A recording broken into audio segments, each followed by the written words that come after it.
Championship point or break point. Championship or break point incoming.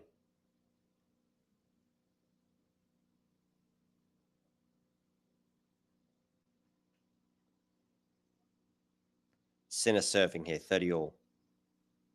Down the tee, backhand return. Now he's got a forehand. Medvedev on the defense, can't get it. We've got a championship point, ladies and gentlemen. 40-30.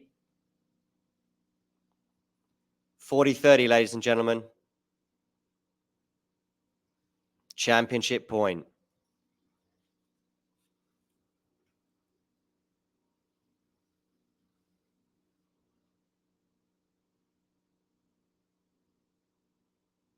Sinner serving here, 5-3. 40-30. Medvedev waits. Sinner. First serve is in. Very cool from Jannik. Medvedev now into the rally. This is championship point, ladies and gentlemen. Where are we going to go? We're changing direction is what we're going to do from Jannik Sinner. Wow, Jannik Sinner, ace, a forehand winner down the line. And Jannik Sinner falls to the ground and wins his first Grand Slam title. Oh, Daniil Medvedev.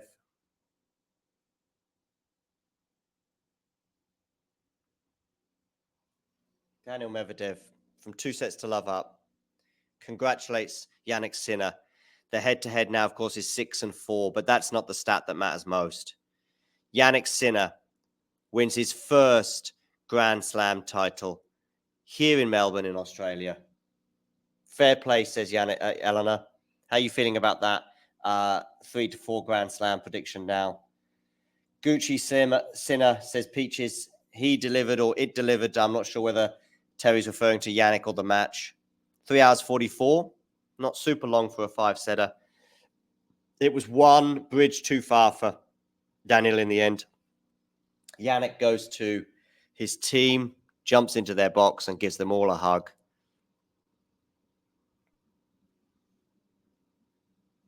Including Cahill, of course. And Jannik Sinner's decision to change his coaching team in 2022 is looking smarter and smarter with every day that follows.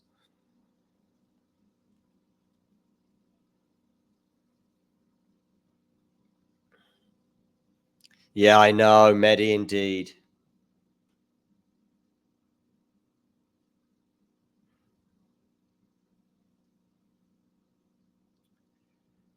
Yeah.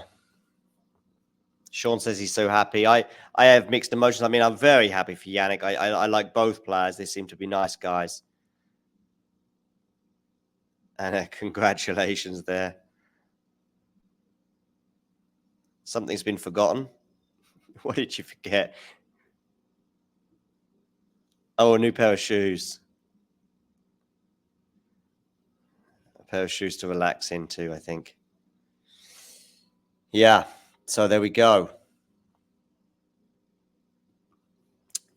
Australian Open winner 2024, Jannik Sinner. Where was this match won and lost? Well, it certainly wasn't won as far as Jannik Sinner is concerned regarding the first 2.5 sets. And I'm pretty sure we got to 4-all, love 15. I'm going to go back to that point in the match if I can find it. I'm looking at also here, we had a game point for Medvedev at 40-30. There's Damien. Damien. Hi, can you hear me? Oh, you on the street? Yes, I'm on the street. I'm literally on the street. Of bright and breezy Poland. Hey, listen.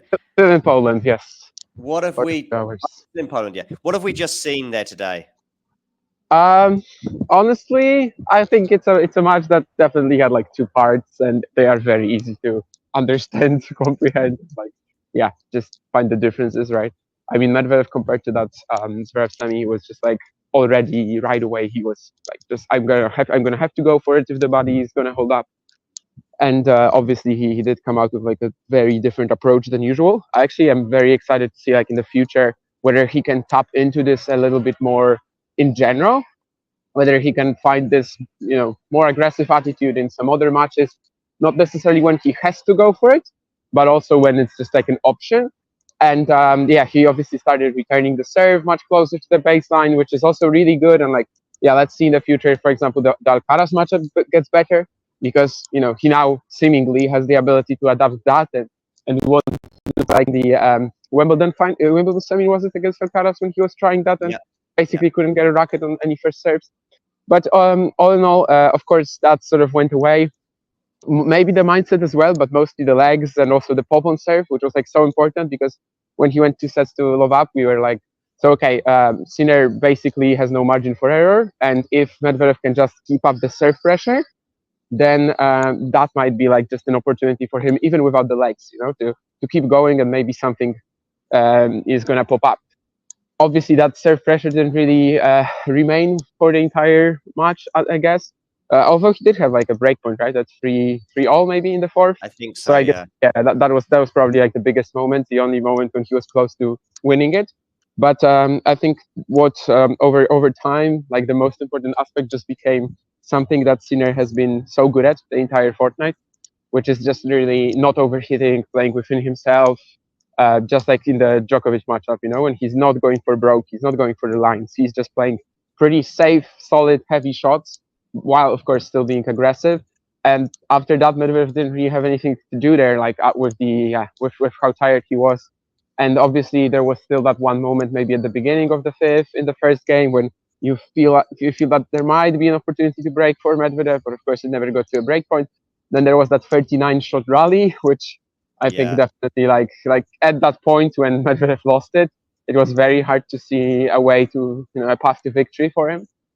He did hold, I think, or basically hold for a couple of games, but of course eventually Sinner takes it. So I still have to credit Jannik, because well, he did extremely well to like maintain in the last 3 sets, to basically, without having any margin for error, maintain what he was doing all fortnight, and also to keep it up, like mentally keep himself together, which was Yeah. not a given anymore, because the sets 1 and 2, he just looked completely flummoxed and confused with what Medvedev was doing, which of course Sinner recently has been like pretty good at adjusting tactically, but on an occasion like this, it's not easy. It's first final. It's a lot of pressure, but eventually he actually sort of managed to do it, perfectly right as the match went on, and that's why maybe, even though he wasn't again doing anything spectacular, like he just really, the last 3 sets, played at that same level that he's been tapping into every match basically of late, and he managed to keep himself together without any major dips, which maybe recently we haven't really seen from him. But given that opportunity, that stage that we were at, certainly it felt like there might be some issues coming. So a phenomenal win for him. I mean, for Medvedev, it's definitely quite heartbreaking. I mean, he's 1-5 Yeah. in finals now. I can't really say, like, maybe he did back down a little bit in set 3-5, but again, he was so tired that I can't really even say that he messed it up here. Like, it's very different than Nadal Medvedev Yeah. Australian Open final. It's extremely different. I mean, there, of course, Medvedev was also struggling physically in sets 4 and 5, but he was like still. I would say in the third set, of course, he had a massive chance to win it. So it's very different. It's a little unfortunate for him that he's now 1-5 in these finals. But to be honest, I mean, he kind of did to himself, right? The way He did it to himself in the previous matches, yeah, right? I mean, that's what I mean. yeah. I mean, this new aggressive style, by the way, could have helped him out if it had been maybe a little bit more forward in some of those other matches, and he could have got the job done a bit quicker. Where do we go here for Daniil? I mean, do you fear the worst, like maybe I do, in terms of I'm not sure if he ever will win another slam? Yeah, I think before this event it was very much in question already, and Yeah. of course he had a wonderful chance here. He did make the final in 5 of the last 7 hardcourt slams, which is such an insane record, honestly, and something that I wasn't really aware of before this event. That he's on a run like this. Of course, like if you stop and think about it, you would get it, but like I wasn't fully aware that this is happening actually. That he's really reaching the final like every hardcourt slam basically. So from that perspective, sure. But then again, it's pretty much the same issue as for all the guys like of his generation, basically. Zverev, Rublev, Tsitsipas, they sort of can't compete with the young guns already. Of course, today Daniil like came out with a very aggressive mindset, kind of confused Sinner. But if they're playing another hardcourt final, let's say in a year, is he going to be able to do the same to Jannik? Like, is he going to be able to confuse him? I don't know. Maybe he arrives in the final in better physical shape. So it's not like the door has closed, but it is closing. And yeah, just being 1-5 in these finals, it does feel like he's been like very unfortunate with that as well. But yeah, the previous rounds they didn't have to be that hard. I mean, the slogfest against Rusevori, maybe super slow conditions at night, but still, you don't really need to go that deep. Of course, Furkac then was like he was already kind of down physically, and then against Zverev, I guess starts playing completely different from the third set onwards. Maybe if he comes out with that mindset, maybe he wins that in four. Maybe he doesn't just have to again dig so deep. So I'm still impressed with how he plays, especially in the first two sets. And again, it's not like the Nadal five-setter at the Australian Open where he had like a real winning chance. Here, despite being successful of up only that break point in the third, but nothing crazy on it either. But yeah, it is definitely quite worrying. I mean, we all know that the last loss, at least that's what it seemed like, that it kind of, the last loss as in the Nadal Australian Open final, it kind of seemed to like destroy him for a while also mentally. I don't know if this is going to happen again here because maybe he will also think about it like the same way that I do. So basically, I had to play, sort of I'm with my comfort zone. I had no legs left. Maybe he'll just think about it like that. But of course, yeah, it is a real possibility that he's not going to win a slam. And being 1-5 in some finals, it's not that common. I think definitely for the most part we would expect him, even if he might have like slightly lower upsides than all the other players, let's say around his generation, and also Djokovic, Nadal. Still, you would expect him to like claim, three of these maybe. He definitely has a much better record in finals at the 80,000 level.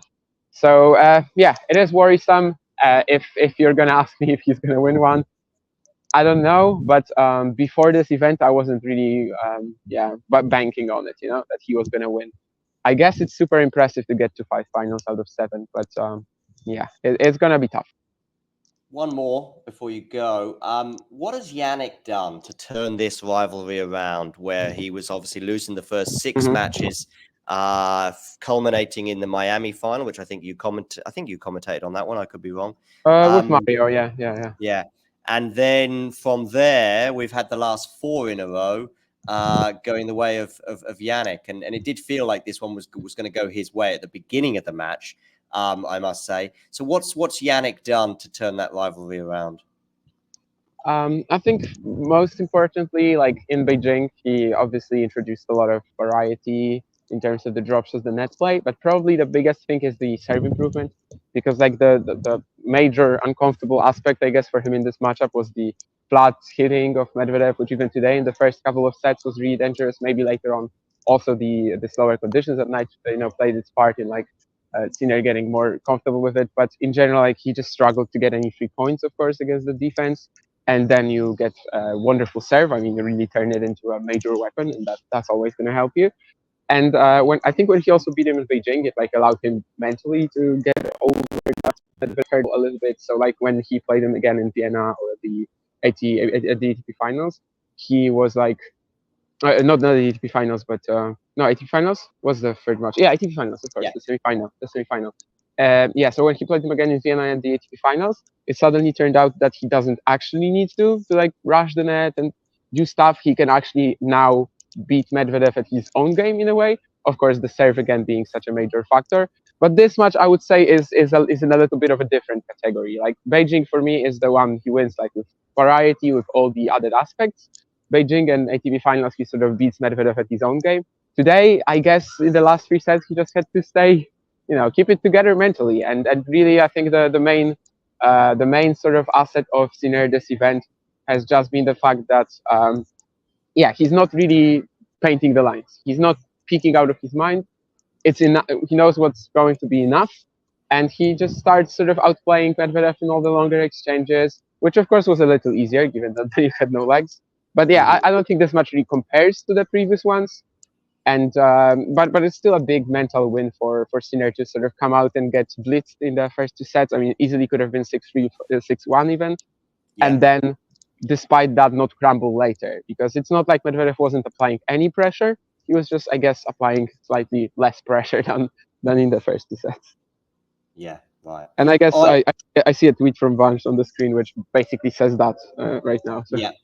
Yeah, absolutely. All right, listen, Damien, I think we've addressed all we need to, and I'll let you get back to it. You're going to Germany, right? And then I thought you were going today to Germany, right? Yeah, I am going to Germany. I have like 8 minutes until my tram, so if you wanna stay for like 2 or 3 more, I'm definitely okay with that. Yeah, I mean, if you've got another sort of take on this, I mean, I thought we'd covered a lot of ground there, to be But honest with you.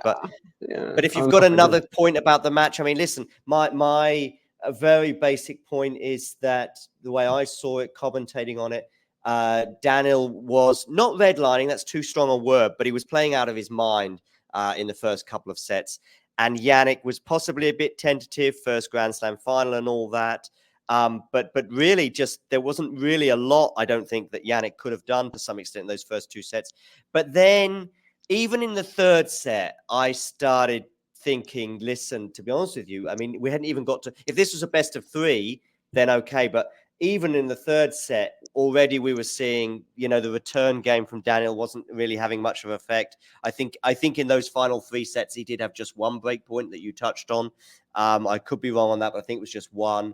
And Jannik was generally holding comfortably. There was a kind of a moment at 4-all. I've just checked the video, actually. It was 4-all on Jannik's serve in the third set. And if there are any screenshots that are going to be on Twitter, it will be this moment, because it was deuce at 4-all in the third set. And of course, if Daniil breaks there, he's serving for the match. But then Daniil gets broken in both of those sort of sets, 3 and 4. It's sort of not quite a smash and grab, but like Jannik was ruthless in that moment and broke in both those sets. And the fatigue, it was just so clear. I know it's like, again, that confirmation bias theory we spoke about, but then Daniil's getting some blister attention. You can see, I think, at 4-2 in the fifth, he's just trying to get some, he's just getting some vocal support, but everyone looked beleaguered, and I felt that. And I'm sure Daniil will reference it, probably not on court right now, but probably in his press conference when he's asked about it, that it was just too much time. And arguably, he lost this final in the previous 6 rounds. Yeah, I mean, definitely. It forced something amazing out of him in the first two sets, but at the same time, getting over the finish line when Sinner just started maybe just playing a little safer, better mentally. Yeah, it was just kind of impossible for him to get over the finish line, actually, unless Sinner may massively, screwed something up.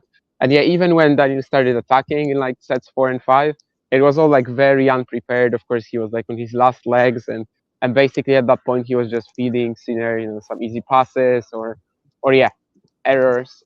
It's not really a playstyle, of course, that he's super familiar with. It's not something he goes for a lot, Medvedev. But I'm really excited to just see what he does with it going forward. Yeah, like if this becomes like a permanent option in his arsenal, and yeah, I would agree with the fact that he kind of, like, I don't know if he would have won if he doesn't go so deep with everyone in the first 6 rounds. But it's certainly like forced out and a very different game plan, a very different match. And while, of course, he was somewhat close to winning, he was 2 sets to love down. After that, it was always going to be like an uphill battle. And yeah, he just sort of threw it at Sinner, threw everything what he had in the first 2 sets, and then just sort of questioned whether Sinner will be able to keep himself together while having that like zero margin for error, really, in terms of the sets and the fact that he was 2 sets to love down. So yeah, I mean, I really can't criticize Medvedev for anything here in this match, because I guess he did everything he could on the day. He knew that he was physically spent. He knew that right away he has to go at it. He did. It didn't work out, but yeah, the first 6 rounds, how tough they were, eventually that showed up big time. Yeah. All right, Damien. I'll got one more from you, actually. Jannik Sinner, world number 1 this year? I guess it becomes a possibility after Melbourne. We'll see how strong Djokovic is. Like, how is he gonna able to manage himself after this? Of course, he did look like 36 at some point of the event. So, but I would still consider him a major contender. I think Alcaraz on a surface that's more suitable for him is also going to be dangerous. But yeah, I mean, after picking up 2,000 points, of course, it is a possibility. He should be good at the Sunshine Double like he was last year. He should be good at the Clay Masters, although maybe not as good as at the other surfaces. And yeah, it is a possibility. He's all-rounded enough. And of course, he starts the year with a bit of a head start, not necessarily in the ATP rankings yet, but in the ATP race. Indeed. All right, Damien, enjoy your trip. Hopefully, yeah. About 14 hours by bus, maybe. Is it? Okay, yeah. So Damien's Damien's off to Koblenz for a challenger, which I attended a year ago. Can't believe it. That year's gone so quickly. All right, and I'll speak to you soon. Friend of the show is not playing this year, so you can't. Liam's not playing this year, no. Yeah, you don't have to attend then. Yeah.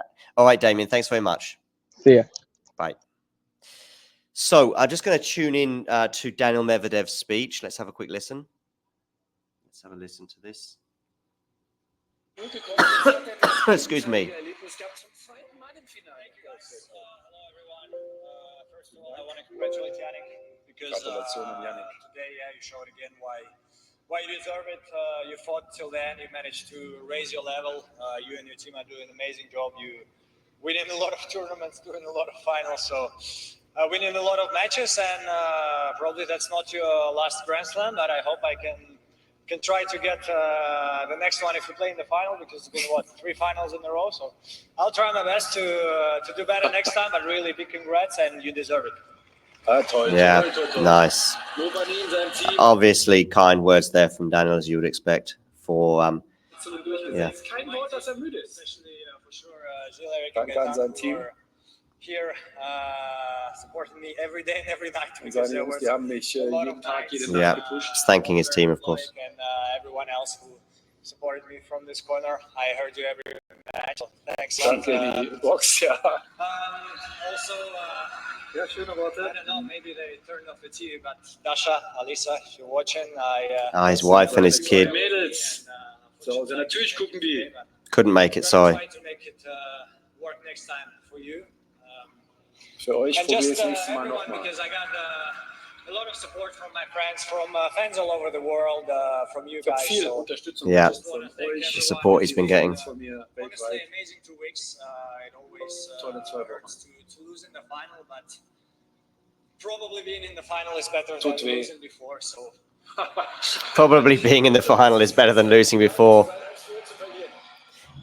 Ghosty, I agree. Although Medvedev has the chance of doing something. I guess, I have to try harder next time, but I'm proud of noch myself, mehr and bemühen. I'm going to try hard next time. Thank you, guys. Das werde ich tun. But I mean, at least Medvedev does kind of make things a bit more interesting. I do agree. A lot of them can be tedious, but look at Medvedev there, sort of breathing out, and yeah, it's a tough loss. I think perhaps the loss to Rafa was worse. We're going to get some words now from Jannik.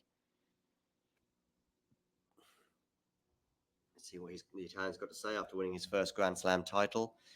Just want to congrats you and your team for an amazing tournament again. I know we played so many finals already Also together. Gratulation an dich auch und dein Team. But every Viele Finalfinale match gespielt. I find something where I can improve, and you Jedes make Match me always lerne ich auch von a dir. much better player. Obviously, Du your machst mich your auch zu einem effort has besseren been Spieler. awesome throughout the whole tournament. Hi, Zocco's Tennis Zone. Zocco's Tennis Zone. Click subscribe for me, can you? If you haven't done so already.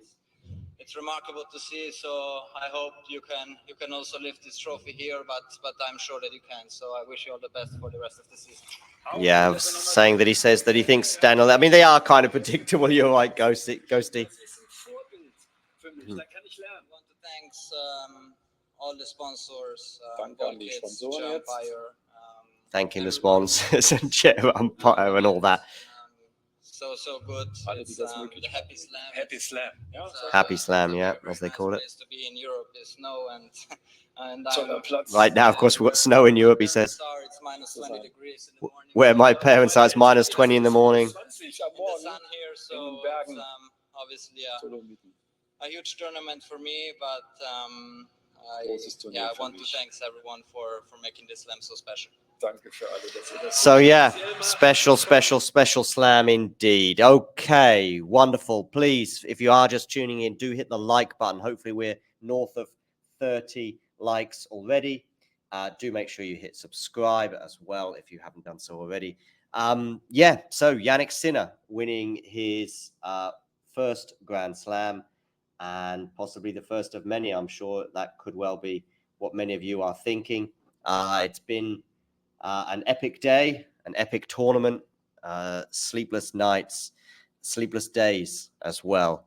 And that does bring to a close today's live watch along. We will, of course, have WTA Weekly and ATP Weekly coming up over the next 24 hours or so. Nick will be presenting WTA Weekly tomorrow. I think maybe in the daytime, not sure yet exactly. And then in the evening will be ATP Weekly with Damien and hopefully Mario as well. But that's still to come. And 2 and a bit weeks, but it's really been a month of Australian action that has been fun and exciting. I think this year's Australian Open definitely exceeded last year's, which I think was on the men's side at least largely a bore fest. But this year has been it's in a lot of exciting matches from Adelaide, Brisbane, and then obviously in Melbourne. But the year is just beginning. So even though it's the end to the Australian swing, we've now, of course, got tournaments coming up in the Middle East and the Americas. And fortunately, Talking Tennis has been accredited. So we've got accreditation for Dallas, Delray Beach, and Indian Wells as well. So we'll have presence and we'll have boots on the ground at all of those locations and hopefully more tournaments as well. But that information is still pending. So fingers crossed we get that. Okay, Tennis World. Jannik Sinner winning that match in 5 sets. He is a Grand Slam winner for the first time. Australian Open champion 2024. Jannik Sinner. Tennis World, thank you for stopping by, and you know the drill. If you enjoyed this video, make sure you hit that like button. Don't forget to subscribe and click that notification bell so you don't miss out on all things tennis.